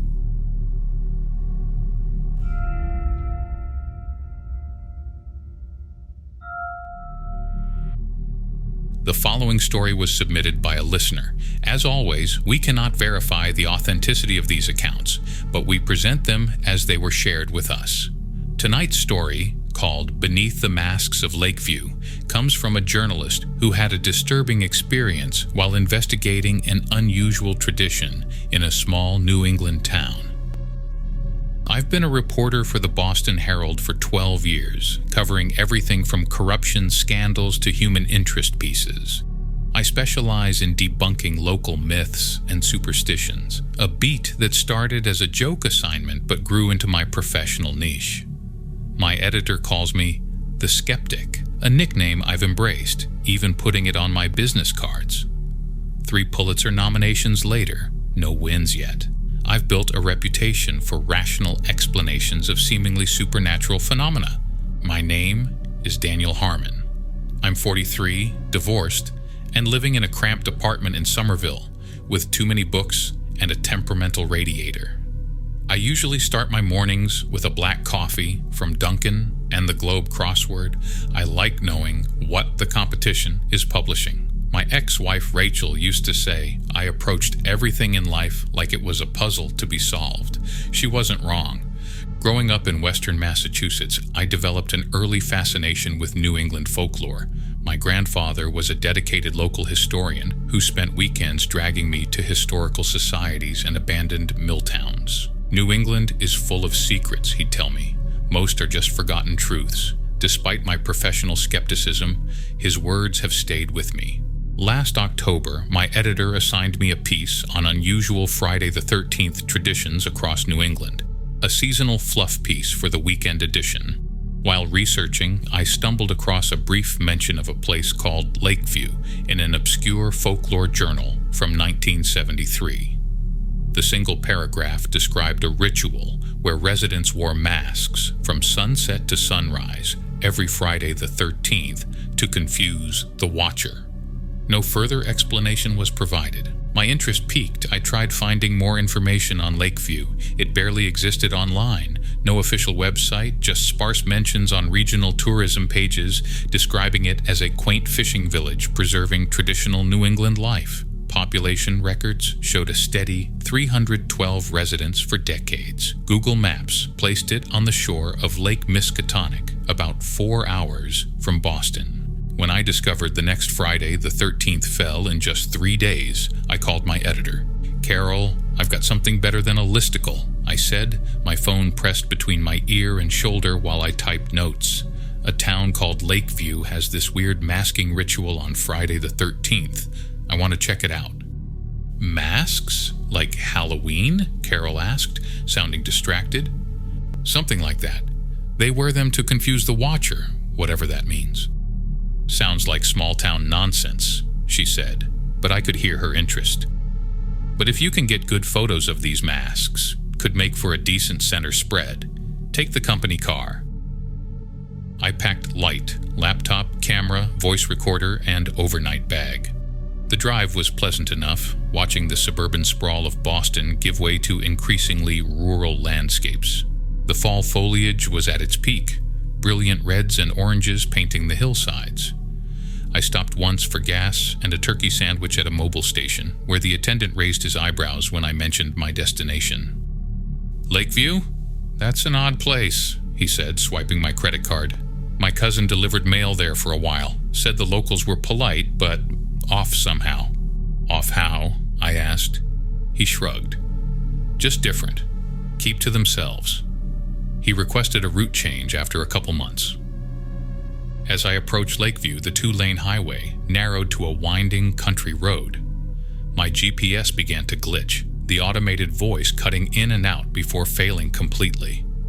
The fog rolled in suddenly, a thick, soupy mist that reduced visibility to mere yards. I slowed to a crawl, straining to see the road ahead. The "Welcome to Lakeview" sign appeared abruptly in my headlights, weather-beaten and partially obscured by overgrown bushes. Below the town name, a faded slogan read, "Where traditions keep us safe." I'd reserved a room at the town's only accommodation, the Lakeview Inn. The building was a 3-story Victorian with peeling white paint and navy shutters. A wraparound porch featured several empty rocking chairs that moved slightly in the breeze. The place might have been charming in better weather, but in the gathering dusk and fog, it looked ominous. The innkeeper, Martha Prescott, was a thin woman in her 60s with silver hair pulled into a tight bun. Her smile didn't reach her eyes as she checked me in. "You've picked an interesting night to visit," she said, sliding an actual metal key across the counter. "Room 7. "Because of Friday the 13th?" I asked, trying to sound casual. Her smile tightened.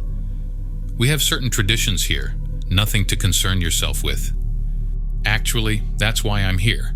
I'm writing a piece on regional Friday the 13th customs." Martha's hand froze momentarily before she continued sorting papers. "Well, I'm sure you'll find it educational. Dinner is served until 8. The fog is expected to last through tomorrow, so I hope you've planned accordingly."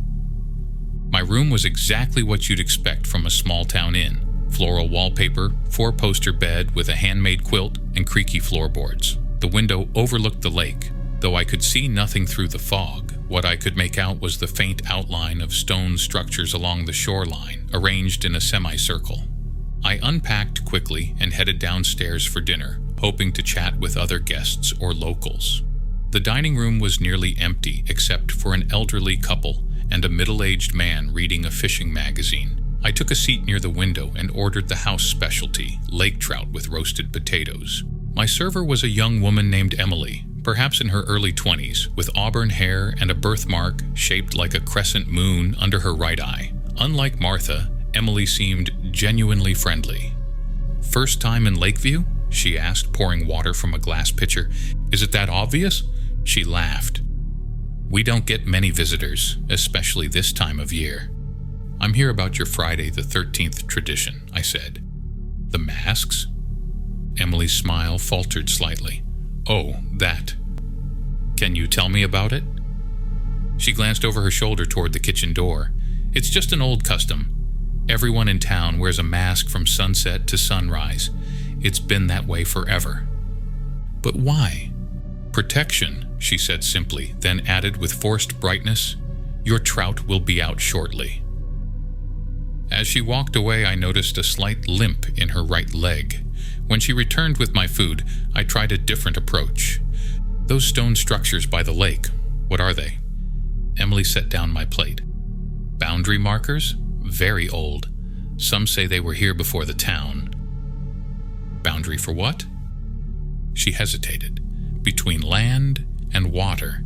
Between us and other things."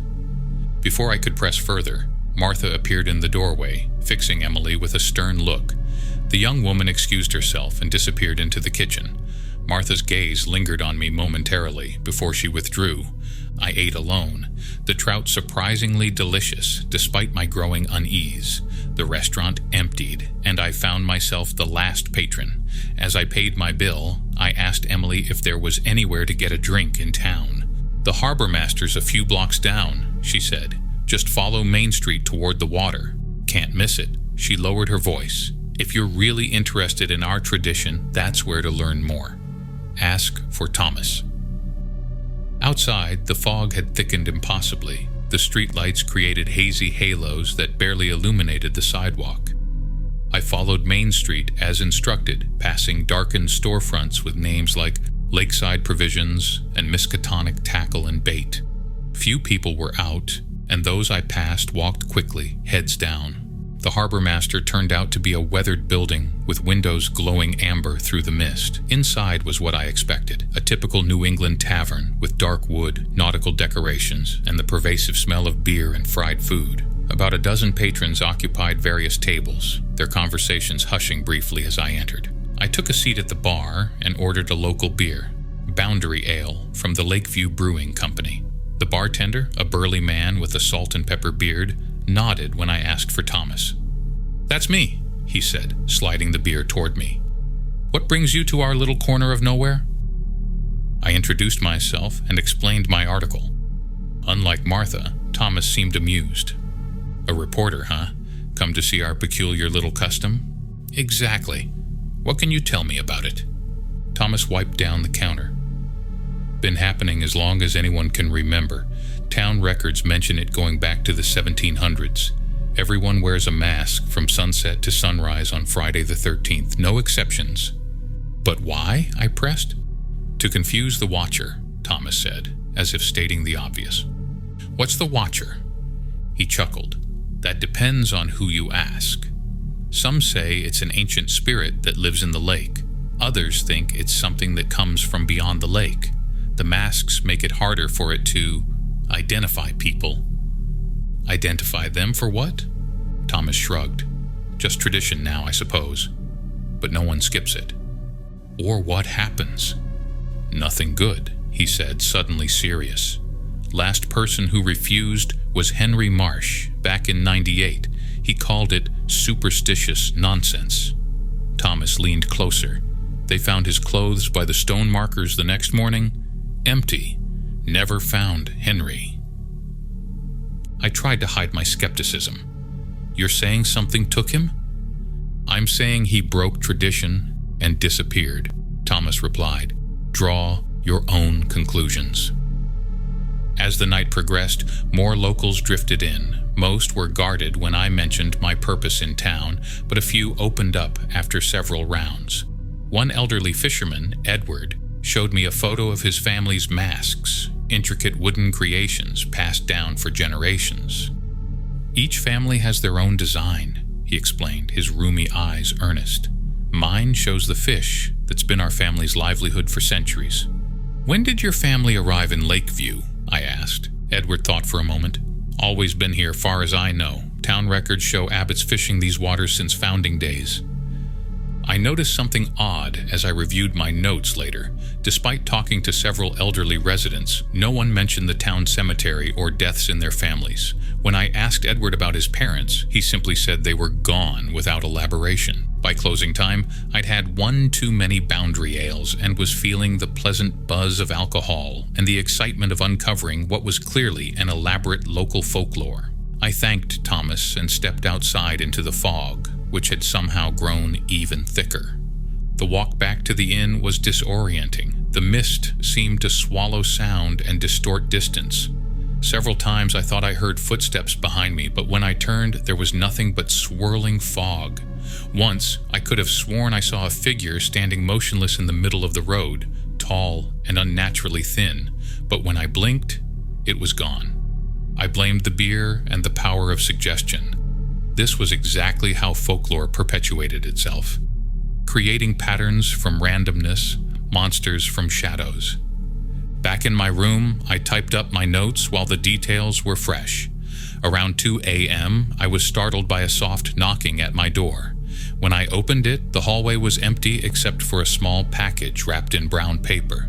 My name was written on it in flowing script. Inside was a mask, simple but beautifully carved from pale wood, painted white with minimal features. A note accompanied it. Visitors must observe traditions too. For your safety, wear from sunset to sunrise. I examined the mask, admiring the craftsmanship. The inside was smooth, contoured to fit a face perfectly. Someone had gone to considerable trouble for this little theater. I slept fitfully, dreaming of dark water and stone markers that seemed to shift position when not directly observed. I woke to a gray morning, the fog still heavy outside my window. After a quick shower, I headed downstairs for breakfast.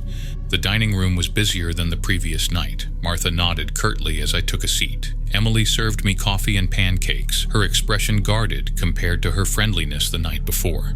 "Did you get what you needed for your article?" she asked. "Some," I said. "I'd like to see these stone markers up close today and learn more about the Watcher." Emily flinched slightly at the name. "The markers are public property. Anyone can visit." "Will you be wearing a mask tonight?" I asked. "Everyone will," she replied, then hesitated. "You should too. I saw Martha made you one." "Do you really believe something will happen if you don't?" Emily leaned closer, voice barely audible. "When I was 12, my father decided the tradition was foolish. He refused to wear his mask, said he was going to prove nothing would happen." Her eyes glistened. "He walked down to the lake just after sunset. We found his mask the next morning by the markers. Nothing else." She straightened up, composed herself. "Enjoy your pancakes. They're my grandmother's recipe." After breakfast, I decided to explore the town properly. In daylight, Lakeview was undeniably picturesque despite the fog. Clapboard houses in muted colors lined neat streets. Fishing boats bobbed in the small harbor. If not for the unnatural persistence of the mist, it could have been on a postcard. The town had a small historical society housed in a former church. Inside, glass cases displayed artifacts from Lakeview's past, fishing equipment, household items, and photographs dating back to the late 1800s. A special exhibit showcased masks from various eras, from crude leather creations to intricately carved wooden faces. The curator, Dr. Helena Ward, was initially reluctant to discuss the tradition in detail, but warmed up when I expressed genuine interest in the historical aspects rather than sensationalism. "The masks are an adaptation of indigenous practices," she explained, showing me particularly old specimens. "The original settlement here wasn't Lakeview. It was called Dagon's Harbor until 1842. Why the change? A rebranding of sorts, she said vaguely, after certain incidents. Dr. Ward showed me town records dating back centuries. I noticed the same family names appearing generation after generation. Prescott, Abbott, Ward, Marsh. The population remained remarkably stable, never dropping below 300 or exceeding 320. No one leaves? I asked. Some do, she admitted, but most return eventually. Lakeview has a way of calling its children home. The most interesting display was a map of the lake from 1734, showing the stone markers in their semicircle arrangement. Notes in faded ink referred to them as the boundary and the watcher's teeth. May I see the markers up close? I asked. Dr. Ward hesitated. They're public property, just don't disturb them, and I wouldn't recommend being near them after dark. I spent the afternoon photographing the town and interviewing more residents. Most were polite but guarded. Children played in yards but fell silent when I passed. Several times I caught people watching me from windows or doorways. Around 4 p.m., with sunset approaching, I finally made my way to the lakeshore. The stone markers were more impressive up close. 7 monoliths about 8 feet tall, arranged in a perfect semicircle facing the water. They appeared to be granite, weathered by centuries of exposure. What I hadn't noticed from a distance were the carvings, intricate symbols that covered every inch of the lake-facing sides. I photographed them from various angles, noticing how the symbols seemed to change character depending on the light. As the sun lowered, casting long shadows across the beach, some markings appeared to deepen while others faded. The lake itself was unnaturally still, the surface like glass despite the wind that rustled through the trees behind me. The fog hung over the water, obscuring the opposite shore entirely. Standing there, I felt a profound silence descend.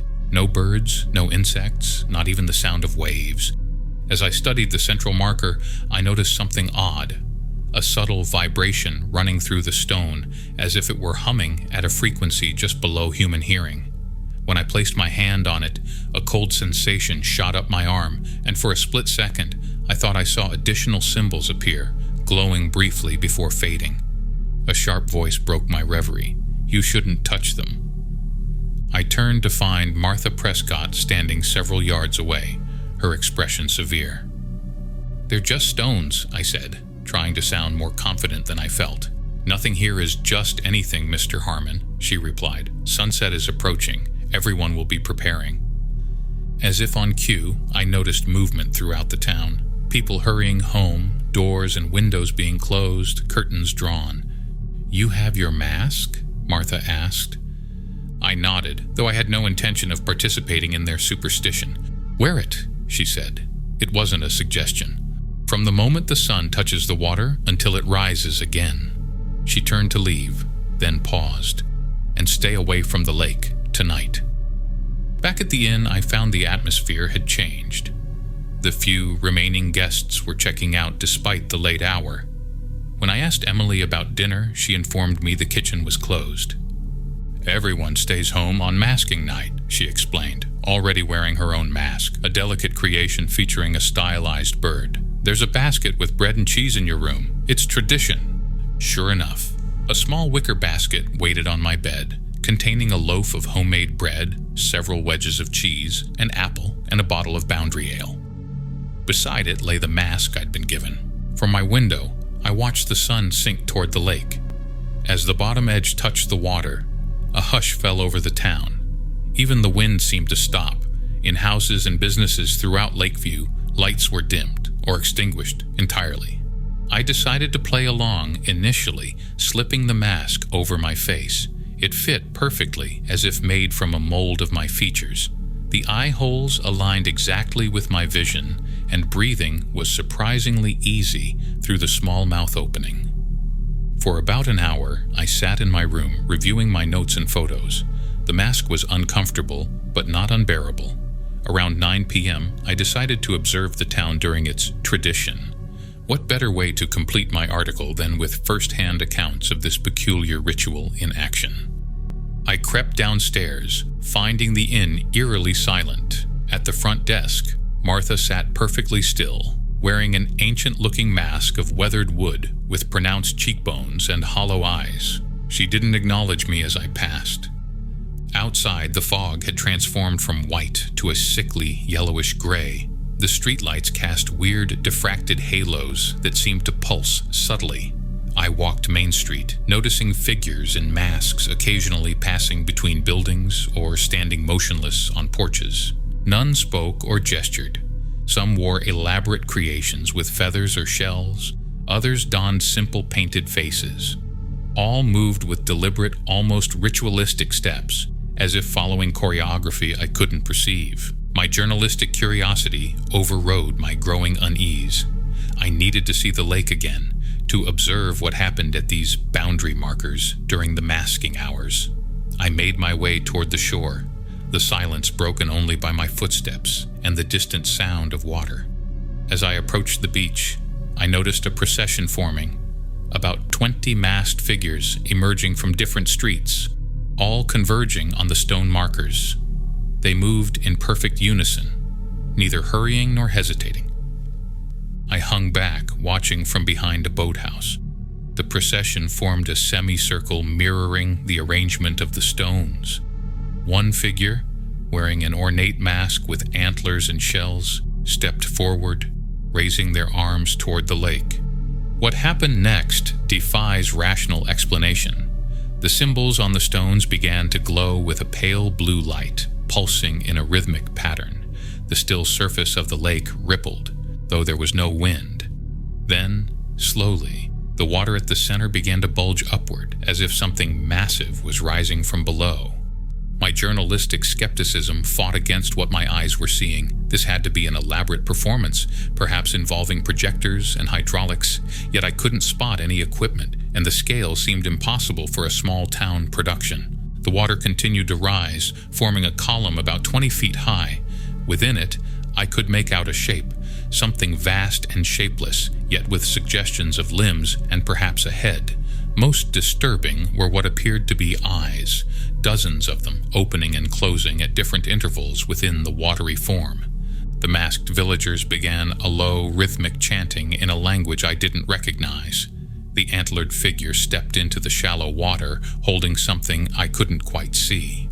My foot slipped then, dislodging a pile of shells that clattered loudly in the silence. Several masked heads turned in my direction. I froze, hoping the darkness concealed me. For a moment, nothing happened. Then I noticed something wrong with my mask. It had begun to feel hot against my skin, the inside growing damp with what I initially thought was sweat.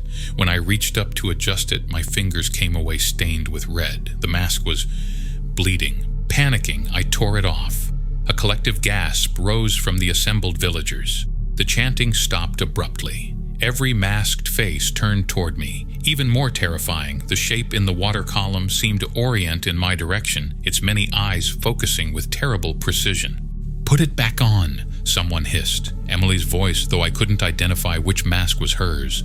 But it was too late. The damage was done. I stood exposed, my true face visible to whatever watched from the water.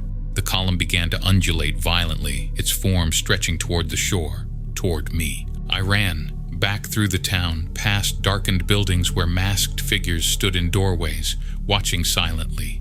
The fog seemed to thicken around me, tendrils of it reaching out as if trying to snare my legs. Twice I fell, scraping my hands and knees on the rough pavement. I reached the inn, fumbling with my key as I glanced over my shoulder. The street behind me was empty, yet I couldn't shake the sensation of being followed, not by the villagers, but by something else, something that moved within the fog itself. In my room, I locked the door and pushed the dresser against it for good measure. My hands shook as I gathered my belongings. I had to leave, immediately, tradition or no tradition. As I stuffed clothes into my bag, I noticed something odd. The mirror above the dresser showed only the room behind me, not my reflection. I waved my hand, watching the mirror's surface ripple slightly, like disturbed water. When it settled, my reflection appeared, but wrong somehow. The proportions were slightly off, the movements delayed by a fraction of a second. I backed away, bumping into the bed. On the nightstand lay the mask I'd discarded, no longer bleeding but now altered. The features had shifted subtly to more closely resemble my own face, a caricature of myself staring back with empty eyes. A soft knock at the door froze me in place. "Mr. Harmon," came Martha's voice, muffled by her mask and the door between us. "You've made a terrible mistake." "I'm leaving," I called back, voice cracking. "I've seen enough for my article." "No one leaves during masking hours," she replied calmly. "The roads are unsafe." "I'll take my chances." "It's already too late," Martha said. "It's seen you now. It knows your face." More knocking from multiple hands. Through the gap beneath the door, I could see shadows shifting. Many people gathered in the hallway. "Just put the mask back on," Martha continued, her voice almost gentle. "There's still time.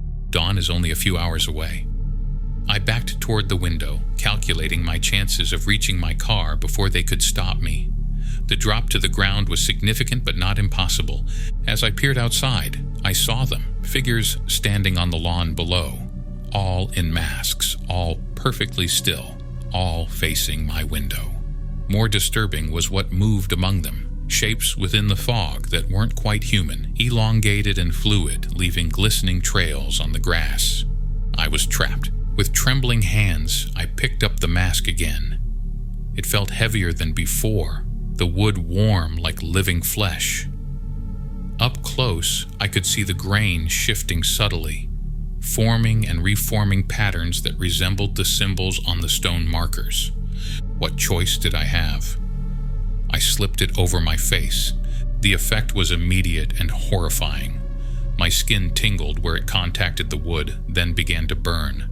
Not pain exactly, but a sensation of merging, as if the mask were bonding with my flesh.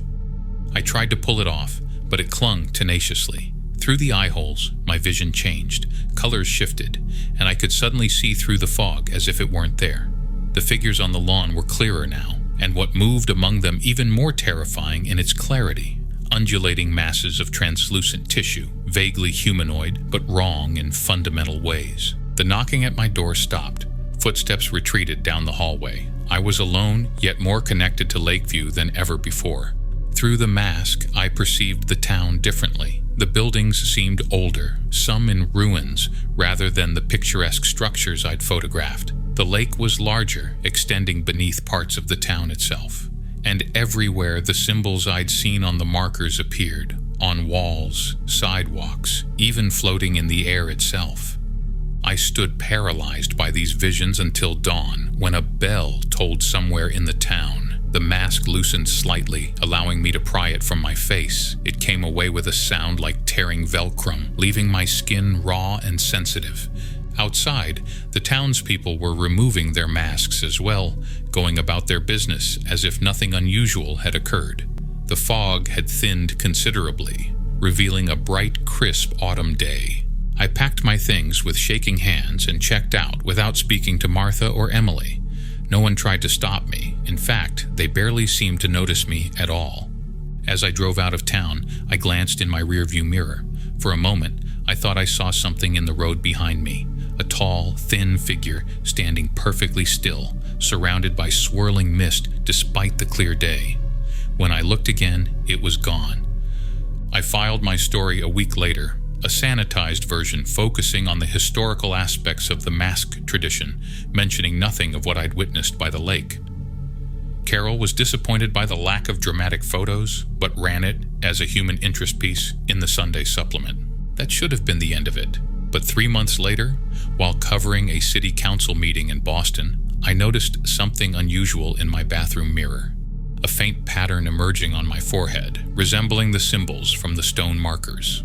It faded within hours, but returned the next day, slightly more pronounced. I find myself drawn to bodies of water now, rivers, ponds, even puddles after rain. I stand at their edges, watching the surface, feeling something watching back. Sometimes in the corner of my eye, I catch glimpses of fog, even on clear days. Most disturbing is the dream I have with increasing frequency. I'm standing in Lakeview again, by the stone markers. The water rises, forming its impossible column. But in the dream, I'm wearing my mask willingly, joining the others in their chanting. And when I look into the water, the many eyes that look back are familiar somehow. They're mine. I received a package last week, no return address, postmarked from a town near Lakeview. Inside was a mask, more elaborate than the one I'd worn that night, carved to match my face exactly. A note accompanied it. For the next Friday the 13th. The Watcher remembers your face. You're one of us now. It falls next month. I've marked my calendar and requested the day off. I tell myself I won't go back to Lakeview, that I'll stay home with my doors locked and blinds drawn. But the mask sits on my bedside table, and sometimes, late at night, I catch myself trying it on just to see if it still fits. I know with growing certainty that when the day comes, I'll find myself driving north, mask in hand, drawn back to the shore of that still dark lake, to take my place among the Watchers, to keep the boundary, to become what I've already begun to change into. After all, traditions must be observed for everyone's safety.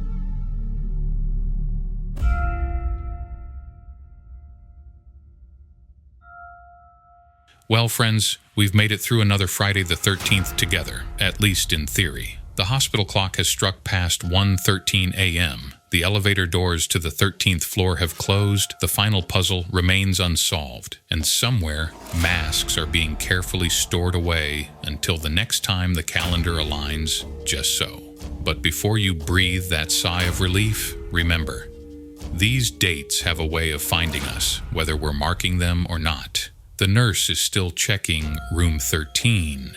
Urban explorers are still uploading their videos. Escape rooms are still taking reservations, and small towns still guard their ancient secrets. So as you turn off this podcast and try to sleep, ask yourself, is that shadow in the corner just a trick of the light? Or is something waiting for the next Friday the 13th to properly introduce itself? Sleep tight, and I'll see you next time, if superstition permits.